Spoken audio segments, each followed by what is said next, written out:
snap. The kick is in the air, and the kick this time is no, sir-ree. No, sir-ree. Final score, Tennessee 20, Florida 17. Pandemonium reigns. You're listening to the RTI Podcast, powered by RockyTopInsider.com. Hello, everyone, and welcome in to another episode of the RTI Podcast. I am Nathaniel Rutherford, the managing editor of RockyTopInsider.com, and I am joined again by our staff writer here at RTI, Ben McKee. He is also the producer and co-host of the Swain Event morning radio show. You can find that every morning from 7 to 10 a.m. on Swain's app. Just search Swain Event in the App Store, and you can find it there very easily. You can find Rocky Top Insider as well. We're at Rocky Top Insider on Twitter. We have Rocky Top Insider on Facebook and Instagram. We're also on YouTube. You can subscribe to us that way as well, and that's the way a lot of you, I do think a lot of you listen to the podcast that way and interact with it and leave comments. We had several people leave comments of last week's podcast about the JT Daniels situation, so we appreciate all of that. Ben, this episode, we're going to talk some football and some basketball because there's news kind of around both happening right now. As of us recording this, the 2020 NFL Draft is a few hours away from beginning. It's going to be an unprecedented draft. It'll be a virtual draft, first time that has ever happened. The last, I think, 50 years or so, maybe something like that. They've done it, obviously in person, in auditoriums, in big cities and stuff. We saw last year with Nashville, had a huge crowd show up. I mean, people outside the arena or outside of where it's being held, inside it as well. This year, we're not going to have that. It's going to be all virtual. There's been, I think, something like 50 or so prospects have been given draft kits to have things set up in their places of residence so they can be on TV and you can see their reactions and they can interview them and stuff still like they normally would. But it's going to be very different for this year. But hopefully Tennessee can get back to kind of things that's normal for Tennessee.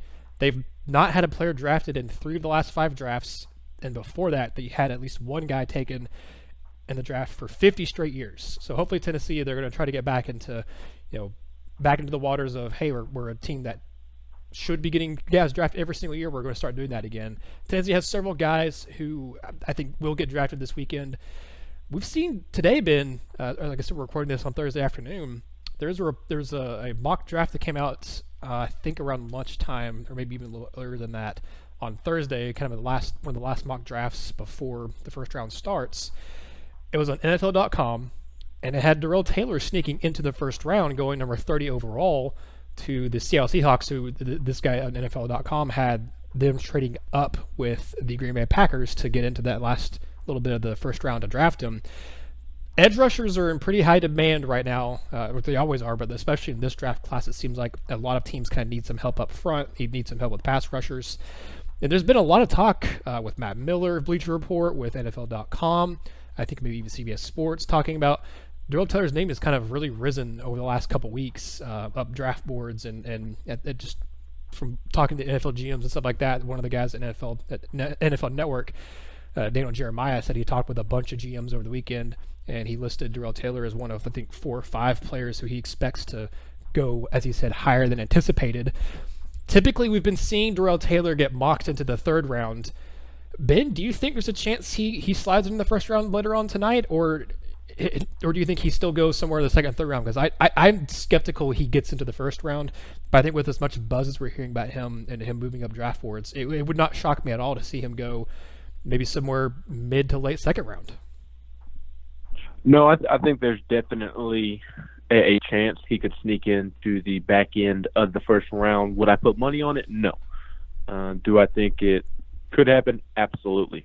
Darrell Taylor is a terrific athlete, had quite the resume while at Tennessee. 3-year starter.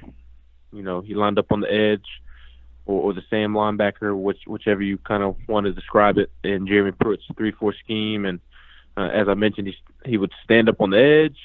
He would occasionally put his hand in the dirt. And, I mean, he was productive, maybe lacked consistency at times, more specifically his junior year, Jeremy Pruitt's first season, when the majority of his production, he had 8 sacks in 2018. And if I remember correctly, 4 of those came against Georgia, and 3 of those came against Kentucky. So 7 of those 8 sacks came within 2 of the 12 games. So needed to really improve in the consistency standpoint, and I thought he did that this past year. Was a team captain, finished second in the SEC in both sacks and tackles for loss in back-to-back seasons as a junior and a senior. So although needing to become more productive, he did that, and on top of doing that, he was very productive. So I think the resume is there for Darrell Taylor, and I think he's just scratching the surface. I mean, he didn't really have anybody push him at Tennessee. He was kind of the guy and didn't really have anybody behind him pushing him. I mean, really the only time he quote, needed to worry about playing time was that redshirt freshman season in 2016 when Derek Barnett was still a part of the team. But after Barnett left, I mean, it was his show in 17, 18, and 19, and as a result, he racked up 19 and a half sacks. So I think he could absolutely sneak into the back end of the first round. I just don't know that it is likely just because that back end tends to be, a run of tackles, a run of running backs, a run of wide receivers, quarterbacks sneaking in there in the back. So the edge rushing position is obviously a very crucial position in the game of football. So all it takes is one team falling in love with him. But I would not put money on him falling or being drafted in the first round tonight, although it could definitely happen, as I continue to say. I see him as a second and third round guy. His athletic ability is going to translate to the NFL. His speed off of the edge, his ability to win that corner, I mean, it's going to translate to the next level. What it will come down to for Darrell Taylor in terms of how long and how productive his NFL career is whether or not he can develop, some rush moves. He was very kind of just vanilla. I mean, his athleticism allowed him to get to the quarterback in college, and his repertoire of pass rushing moves wasn't very deep. So if he can land in, a good spot with an organization that is really good at developing its players, then I think he could have a long NFL career and be very productive over the course of that career, not just be a body that sticks on roster to roster. I think he can be a very productive body on a roster. But ultimately, his athleticism will translate to the next level, but his ability to develop some rush moves will determine if he becomes an NFL starter or if he's kind of relegated to sub packages. So initially I thought he was a fourth, early fifth round pick with a good chance of sneaking into the third round, but based off of some pre-draft love from guys like Daniel Jeremiah of the NFL Network, who does a terrific job of covering football in general and then specifically the draft, he's heard Darrell Taylor's name floated around over the course of the last couple of weeks, and he had a tweet last week that said that he thinks Darrell Taylor could sneak into the second round, and that is because of the lack of resources this draft that teams are going to be willing to take a chance on Darrell Taylor. So I love where Darrell Taylor is sitting heading into the draft. I just don't know if it's enough to sneak into that first round, but I would bet that he gets in late in the second round or early in the third round, somewhere in that area. Yeah, I think for sure if he doesn't sneak into the first round, he goes day 2. We'll see. We'll hear his name called on Friday, some way, somehow. But I'm with you.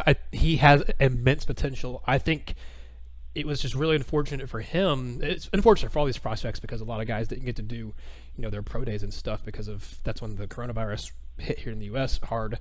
But with Darrell Taylor, he had off-season surgery. It wasn't anything major, but it was enough to hold him out of the Senior Bowl. It was enough to where he didn't do any of the events at the Combine. He did get to do interviews and stuff, which it seems like that helped him. Darrell Taylor, we all got to talk to him, as media members in Knoxville. He's a very well-spoken young man. He seems very intelligent. He was always a good interview. One of the, always seemed to have a good head on his shoulders. So I imagine his interviews, probably went very well with whoever all he talked to at the NFL Combine and stuff. But if he'd been able to get his measurables done and his testing, I think there had been no doubt that he would be at least a day 2 guy, and we'd hear even more talk about maybe potentially sliding into the first round because he would have tested exceptionally well. His measurements when he came into the Senior Bowl, his measurements of his wingspan, of his hand size, and whatnot. I mean, they were impressive, and that's just, of the looks department. That's not even what he can do at a 40 time and a shuttle time, and the jumps and the broad jump, vertical leap, and bench press and things like that.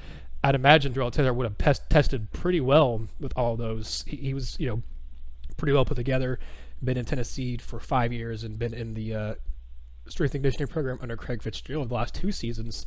We've obviously seen a lot of gains from Tennessee in general, from a lot of players in the last 2 seasons. So I think it's unfortunate for him he couldn't participate in those things, but that makes me think, what if whoever drafts him is walking into another kind of Alvin Kamara situation where they're going to get a steal, because Kamara obviously could have and should have been drafted higher than he was, but he went to a good organization with the Saints, a team that was going to utilize him very well, a team that fell in love with him at Tennessee's Pro Day, actually, and then a team that got an absolute steal in the 3rd round when they got him. I think you could see Taylor, as you said, as long as he goes to an organization that I think is well put together, as long as he doesn't go to say the Miami Dolphins or something like that, or what the Cleveland Browns have been the last decade, it feels like, or longer. If he goes to a place like Seattle, which has been typically very well run, or much as I hate to say it, the Patriots, they're a really well run organization. Your Steelers, Ben, they're a well run organization. If he goes to a program, a franchise that is they're put together, they're not a team that is constantly under attrition, that's constantly changing head coaches, constantly changing leadership. If he goes to a program that has stability, and is definitely known for their defensive prowess even more, I really like what his potential could be. And as you said, he's got to develop some more moves to become more than just kind of a sub-package player.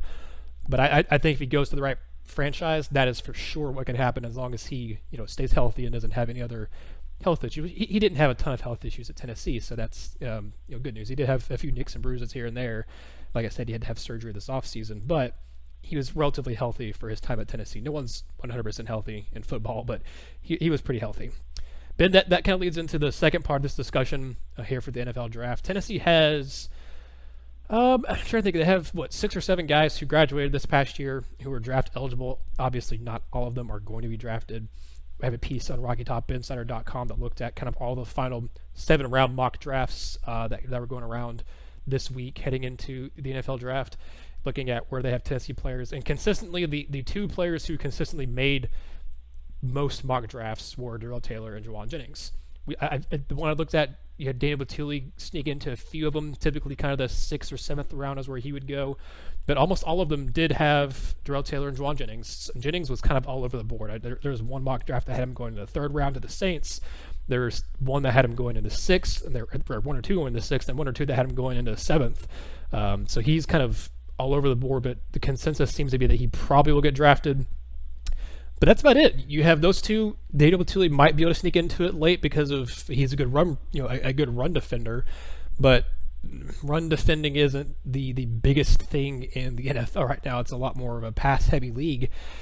But I have not seen any mock drafts that have Marquez Callaway mentioned. I've not seen any drafts that have Dominic Wood Anderson mentioned. I've not seen any drafts that have Nigel Warrior mentioned. You all on the Swain event talked about Nigel Warrior quite a bit this week and last week too, about him flying under the radar and him getting no favors done to him because of the pro day not happening. But Pruitt has very much been on record as I think him and Tennessee have just kind of really been trying to sell Nigel Warrior to people. I don't know if that's going to result in him getting drafted or not. I'm putting the over-under for Tennessee drafted prospects in this draft at 2.5. Are you taking the over or the under on that one, Ben? That number? 2.5. 2.5. I'll take the over. I'll lean towards the positive side of things this afternoon. I definitely think Darrell Taylor and Juwan Jennings get drafted, obviously. And then I think Marquez Callaway, Daniel Batuli, Nigel Warrior, one of those 3, I think they sneak into the draft at some point. If I had to guess, it would obviously Marquez Callaway as the 3rd Vol that would sneak into the draft. I think he also has some added value with his punt return value. He was obviously a great punt returner for Tennessee. Had a punt return for a touchdown in 3 separate seasons as a freshman, a junior, and a senior. So I definitely think that will add value to him, though the consensus, it appears, on Marquez Callaway is that he is a one-trick pony, and that might result in him not being drafted. He's obviously a great deep threat, but his ability to run routes, and he really struggled to consistently make himself available, which is not going to bode well with NFL quarterbacks or NFL coaches. I think that could ultimately hamper him, but I'll give him the benefit of the doubt and think he sneaks into the later round. And I think Daniel Batuli is an interesting name to watch for just because he is so productive. I think his productivity and the fact that he's just a beast. I mean, it's really as simple as that, and he just gets it done on the field. And I think his leadership ability, and he can kind of point to Tennessee's defense without him in the first 2 games of the season, and then point to the rest of the games, the remainder of the year, and you can see the difference in Tennessee's defense. So I think it'll be Daniel Batuli or Marquez Callaway as kind of that third guy that gets drafted. Obviously, Jawan Jennings and Darrell Taylor will be drafted, but can Daniel Batuli, can Nigel Warrior, can Marquez Callaway, can they sneak in there at the end of the draft? I think one of them will. I don't really have a great feeling for which one. If I had to pick, like I said, it would be Callaway just because he adds that value in the punt return game, and theoretically you could use him as a punt returner, though I think he's a one-trick pony right now. That's how he is viewed in the league. I think that is going to hamper whether he gets drafted, but will his punt return value that I continue to talk about, will that kind of make up for it? And then even if those 3 don't get drafted, I almost think it's better for those 3 to not get drafted than be drafted, because then as a priority free agent, you can kind of pick where you want to go rather than being forced to go somewhere as a draft pick. And then honestly, if you have a great rookie season and kind of come out of nowhere like Arian Foster did, like Ramon Foster did, then you can get to your money quicker because you're not on a rookie contract like others are. So I think each have pros and cons as to why they could or should be drafted towards the end of the round. I obviously stated the reasoning on Callaway, and then with Batuli, I mean, he's physical. He understands football, has a great football IQ, but he has average athleticism, and that may hamper him. But I mean, even though he has average athleticism, he gets the job done when he is in the game, as we have seen at Tennessee. I mean, as a sophomore, he led the team in tackles with 90. As a junior, he led the team in tackles with 79. And then this last season, he led the team in tackles as well with 88. 3 years in a row that Daniel Batuli led the team in tackles, was second-team All-SEC this past season, blocked a punt, returned it for the touchdown. So he's such a smart football player that could get him drafted. But in today's world of any draft, this happens at the MLB draft, the NBA draft, the NFL draft. Teams fall in love with athleticism and potential, and because Batuli is a senior, because he doesn't have great athleticism, that could hamper him. And then with Nigel Warrior, I think the small sample size is hurting him, though he is athletic, and he had as good of a season as you can have to finish out his career. We saw the stat from Pro Football Focus that he ranked top 5 against the run and top 5 against or when he was in coverage, and he was the only safety in all of college football, I believe, to do that. So it'll be interesting to see how it plays out, but I'll take the over on the 2.5. Definitely Taylor, definitely Jennings, and then one of Callaway, Batuli, Nigel. I would love for Nigel Warrior to be drafted. It would be such a great ending to his Tennessee career of you look at him coming in as a highly rated prospect and what his dad did at Tennessee, him not really living up to that hype and those expectations for most of his career, and then even the beginning of this 2019 season, he didn't have a great start to the year, and then mid-season, or I guess even before mid-season, kind of after the third or fourth week, he really started to turn around and ended up being one of Tennessee's best defenders. And as you said, Pro Football Focus noticed that too. He was great against the run, and he's good against the pass. He's not the fastest guy out there. He's not going to be a speed demon as a safety. Heck, I wonder what his future would be in the NFL as far as what position. I think it would be as a safety, but you just wonder if maybe you move into linebacker because he has the frame to kind of add some more weight there. I don't know. I don't think that'll be what happens, but I hope Warrior gets drafted. He was an All-SEC player. It was weird to see him not get invited to the NFL Combine. Then you had Dominic Wood Anderson get invited, and Wood Anderson, was just kind of okay at Tennessee. He didn't do a whole lot, but he did catch some passes as a tight end, and he won't get drafted, I'd imagine. But that was weird to see him get invited and not Warrior. I'm gonna go the over as well. I think, as you said, Taylor and Jennings both get drafted. And I think it's going to be either Batuli or Callaway. I don't like the odds a whole lot for either of those, but I really think Batuli is a guy who you look at, as you said, his production, his productivity in college, and I don't know how you can ignore that. I don't know how you can ignore what his absence the first couple weeks of this season did to this team, and then when he came back, how much of a difference that made with Tennessee's defense as far as them lining up and them being ready and them just being more on the same page on the field. Obviously, coaching kind of played a part of that, and some guys leaving the team played a part of that as well.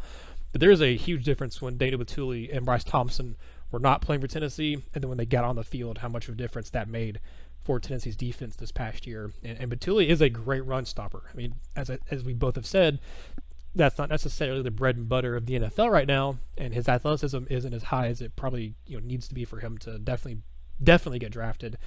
But I like Batuli. I like what he does. He's just a guy that goes out, makes plays, and you mentioned him leading Tennessee in 3 straight years in tackles. He's the second Vol to ever do that. The first one was A.J. Johnson. And A.J. Johnson for sure would have been drafted if not for all the stuff that happened with him at his senior season. Now he is in the NFL, and he had a pretty good year this past year with the Broncos. So I wonder if that's a selling point until you can point to and say, hey, look, I did this thing that A.J. Johnson did. Obviously, they were two different players. They played differently, but they also played in the middle of the defense for Tennessee. They both were middle or inside linebackers, and Batuli and Johnson did have some similarities in the fact that they were tackle machines. They were really good against the run. I wonder if you can use that selling point and say, hey, look, A.J. Johnson's in the league. Look what he did this past year as a guy who even missed time over the last 3 years or so, 4 years, and missed time but still got into the NFL and was a contributor this past year. I can be that same thing. So I'm gonna go in the over. I don't feel, I guess, super confident in that, but I would love to see 3, if not 4. I mean, heck, 5 would be awesome. I'm just not expecting all 3 of Dana Batuli, Marquez Callaway, and Najee Warrior to get drafted, but it'd be awesome if those 3 guys kind of all go in the the third day of the 6th, 7th round. But I'll be very curious to see where Darrell Taylor and Juwan Jennings end up, because I do think those 2 for sure get drafted. I'm just very curious to see kind of what franchise decides to go ahead and go with either one of those, because I think whoever gets them, as long as they both stay healthy, as long as Jennings and Taylor stay healthy, I think whichever franchise gets those 2 guys, they're getting steals, and they're going to get a lot of value for where they get them. But let's kind of transition here for the last little bit of the podcast, the last 10, 15 minutes or so, and talk about some basketball, because while there's not really necessarily, I guess, news happening right now in basketball, you do have news kind of happening around the league as far as the players going to the draft or declaring for the draft. You had Kentucky just missed out on Matt Harms, the Purdue grad transfer, who's a 7-footer.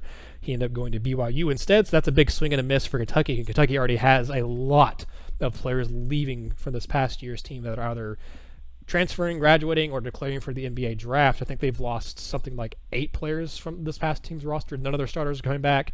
The biggest contributor coming back is Keon Brooks, and he had like 4.5 points. Granted, they still do have the number 1 recruiting class coming in, but it's going to be a very different Kentucky team. Auburn's also losing a ton of players. They graduated, I think, 5, if not 6 players, and then you had Isaac Okoro go to the NBA draft after his freshman season as well. There's going to be the SEC is going to look a little different next season, and then we're already seeing a lot, and I mean a lot of hype for this Tennessee men's basketball team early here in April and heading into May and stuff about predictions for next season. Tennessee right now, from everything you and I both have written articles about it on RTI, Tennessee's essentially a consensus top 15 preseason team right now. Obviously, this is April. There's still things that are happening. Things could happen in Tennessee. Things could happen to other schools. Right now, they're viewed pretty much as a consensus preseason top 15, almost borderline top 10 team by most kind of way too early polls and power rankings and stuff. And then you also have Joe Lunardi, who's got Tennessee, I believe, now as a 4 seed in his early bracketology. One of the things you wrote about, Ben, I can't remember who it was someone on CBS Sports, I believe. It might have been Joe Lunardi or ESPN, I don't remember now, but it was someone you wrote about that had Tennessee as the highest rated SEC team in his power rankings. He had Tennessee at number 14, and then Kentucky had slipped down to number 15. And then another one, which it was John Rothstein of CBS Sports, said that Tennessee, because of all that attrition with Kentucky and Auburn, Tennessee is his, right now, here in April, his early pick to win the SEC in the regular season for next year. Ben, my question to you, and I'll share my thoughts on it too. Do you buy the hype right now? Obviously, we're still several, like, 6-ish months away from the 2021 season starting in men's basketball.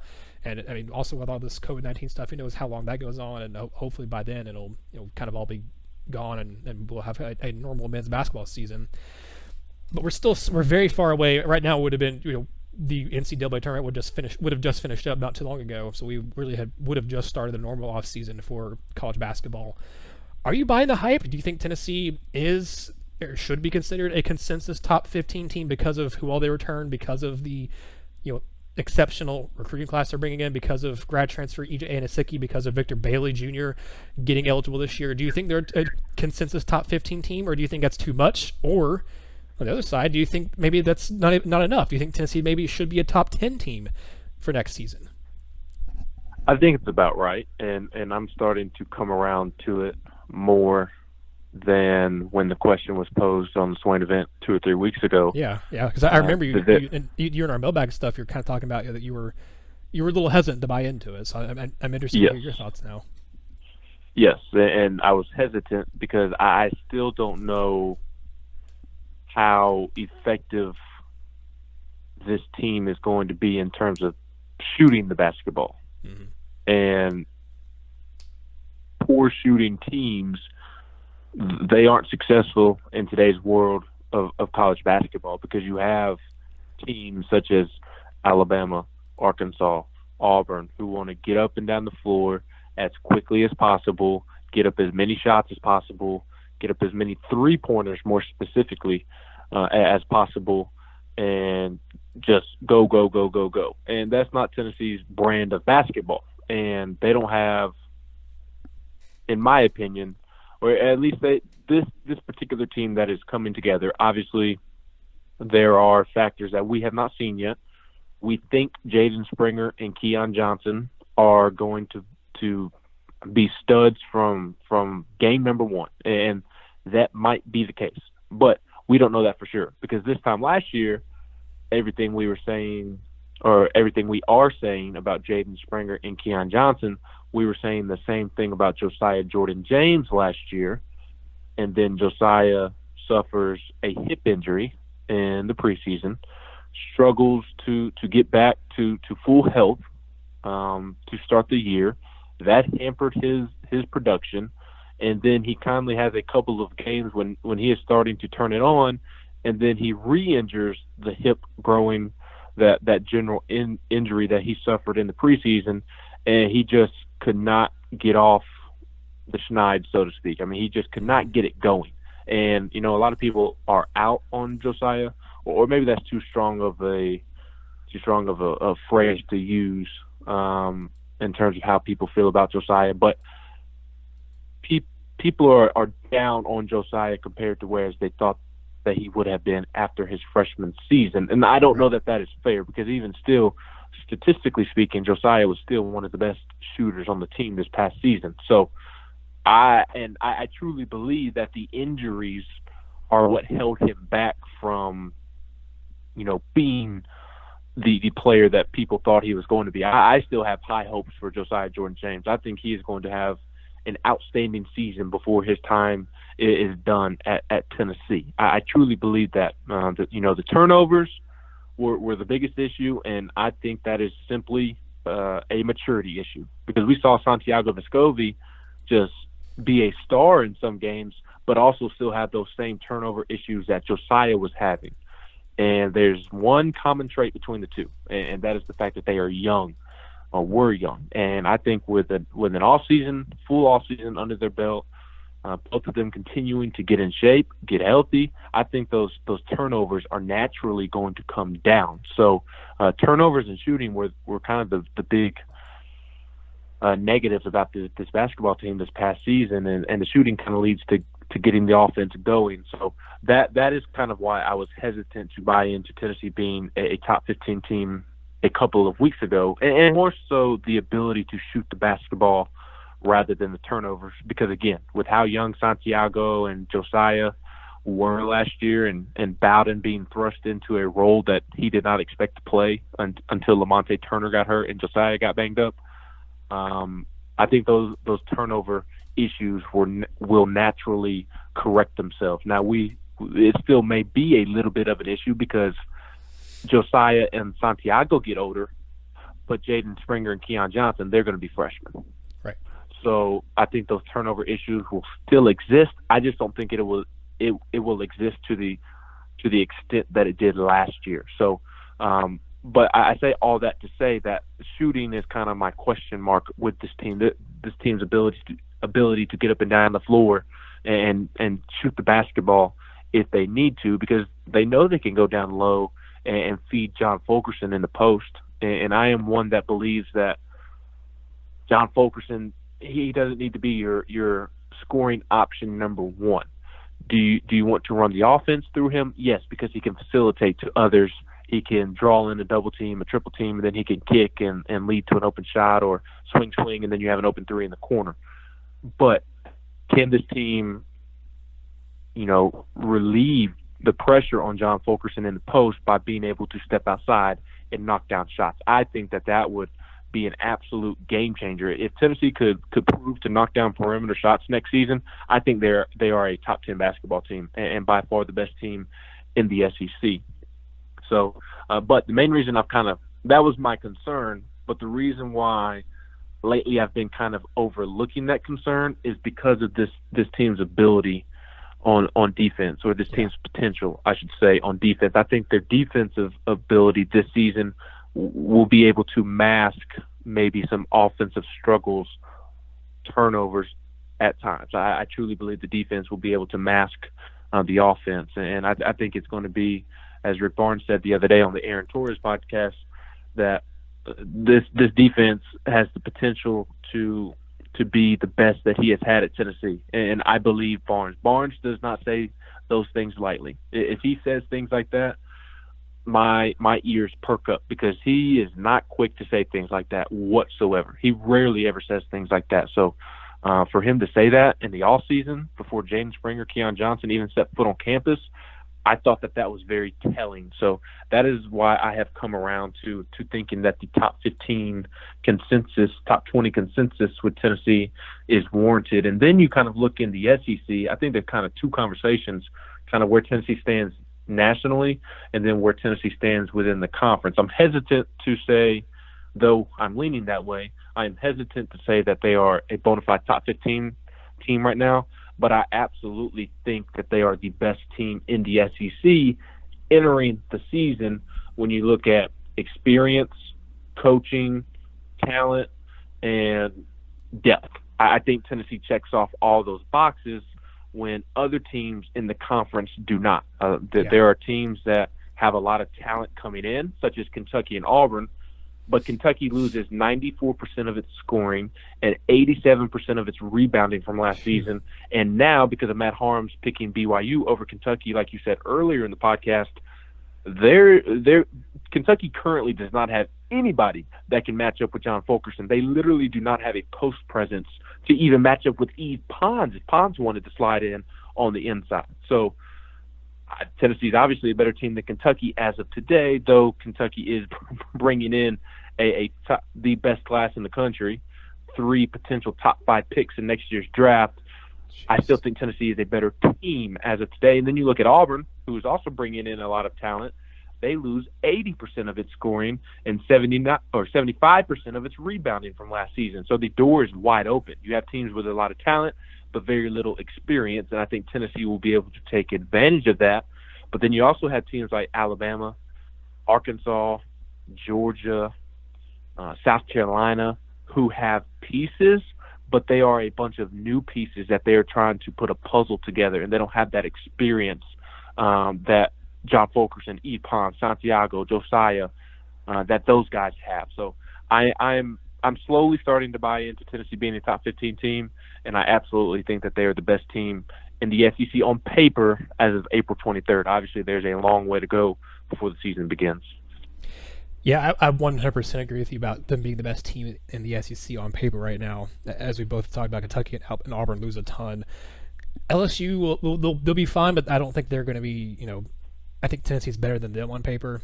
I think Tennessee's better than Florida on paper because until Mike White can show me he can coach up the talent he's got there, I'm not a believer in Mike White. He had a really talented team this year, and they were essentially a bubble team for most of this season. And when they started the year as a preseason top 10 team, and they fell out of favor really quick. You had Blackshear, you had Keontae Johnson, you had Nembhard, they had a very talented roster this year, and they're returning a lot of those guys. Obviously not Blackshear, but Keontae Johnson's coming back. So I think Florida will be talented, but I think Tennessee is better than them on paper too. Like I said, because I think they have a much better head coach than what Florida has as well. Mike White has not impressed me, and I know a lot of Florida fans have not been very happy with Mike White over the last few years. And he had a decent start to his Florida career and got him into the NCAA tournament and made some runs and stuff, but he just has not done at all what they were hoping he would do, and I guess what expectations were for him over the last couple of seasons. You mentioned you have a lot of other teams that have got a lot of talent and stuff like that coming in, but they're young talent, and they don't return as many quality players and what Tennessee returns. Because Tennessee loses Jordan Bowden and Jalen Johnson, and that's it. And it's not like those two, and I guess technically Lamonte Turner, but he obviously didn't play for most of the season anyway. It's not like those two are irreplaceable. It's not like you're losing a Grant Williams, an Admiral Schofield, and a Jordan Bone, and a Kyle Alexander this time. You're losing a starter, and you're losing your sixth man off the bench, but they're not irreplaceable guys. They're not, first team All-SEC, two-time SEC Player of the Year type of guys. They're guys that were making impacts and did a lot for you, especially Jordan Bowden. But you're bringing in two bona fide potential starters as 5 stars. Corey Walker is a good 4-star. You already have a former 5-star Josiah Jordan James. You bring back all your starters except for Bowden and all your bench players except for Johnson. And Tennessee had players on the bench this year. They just didn't get a lot of minutes. But I think this upcoming season you're going to see guys like Olivia Camois, Devontae Gaines, I think and Drew Pember. I think those guys are going to get more minutes, although I don't know because you have those 5-star freshmen coming in. The minutes situation is going to be very interesting to see kind of what Rick Barnes and this staff does with those guys this upcoming season, because there's going to be quite a few bodies who I think could be deserving of playing time, but there's only 40 minutes a game and there's only 5 spots on the court, so you can only put so many guys out there for so many minutes a game. So I'll be very interested to see kind of how that plays out. One more thing here about Josiah Jordan James has been, you mentioned that a lot of Vol fans are kind of down on him after his freshman season because it didn't go as well as people were expecting. And that's fair. I think even me, who I didn't expect him to be an offensive explosion type of guy. I thought he'd be a little more defensive oriented his first year at Tennessee and kind of a distributor. He still had a little bit, his season wasn't quite what I was expecting it to be either. But when I had, I don't remember how long ago this was. I think it was still when the season was going on, potentially. I had Gene Henley on, who I know, Ben, you like Gene as well. He does a great job covering basketball. He's a very smart basketball mind. He mentioned Vincent Yarbrough, who came into Tennessee back in the late 90s. As he was a high. It wasn't. I don't think they had the ratings back then, but he was essentially a 5-star rating guy back then. He was a high school parade All-American. Came into Tennessee with very high expectations. He came into his first season as a freshman at Tennessee, averaged 7.6 points, 5.2 rebounds, 1.4 assists to 1.4 steals. Josiah Jordan James in his first year, 7.4 points, 5.5 rebounds, 2.9 assists. I mean, those are almost identical numbers, especially with the points and rebounds. James is a little bit better of a 3-point shooter and free throw shooter than Yarbrough was as a freshman, but Yarbrough was a better 2-point shooter. Yarbrough ended up turning into a good 3-point shooter. He ended up being a 3-time All-SEC player. Was a second-team player his sophomore and junior season, then was a first-team selection his senior year. Ended up being drafted, I think, in the second round, if I remember correctly. But they're both also very similar builds. Jordan James is about 6'6", 210.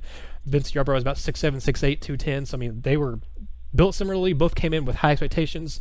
Both didn't have the freshman campaigns that fans were expecting.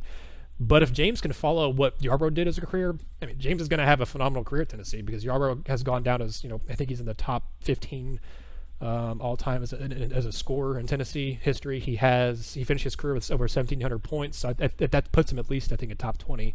I have all the stats right in front of me, but he finished with 1,700 points, 862 rebounds. He's a guy that shot 34% from three in his career at Tennessee. He shot 44% overall. Like I said, he went into the NBA. I'm pretty sure it was the Bucks that drafted him. Maybe I'm going to pull it up. But my point is that just because James didn't have the freshman season that a lot of people are expecting, Ben, you and I, neither one have been, neither one of us have kind of sold off of Josiah Jordan James at this point. We both think his ceiling's still fairly high.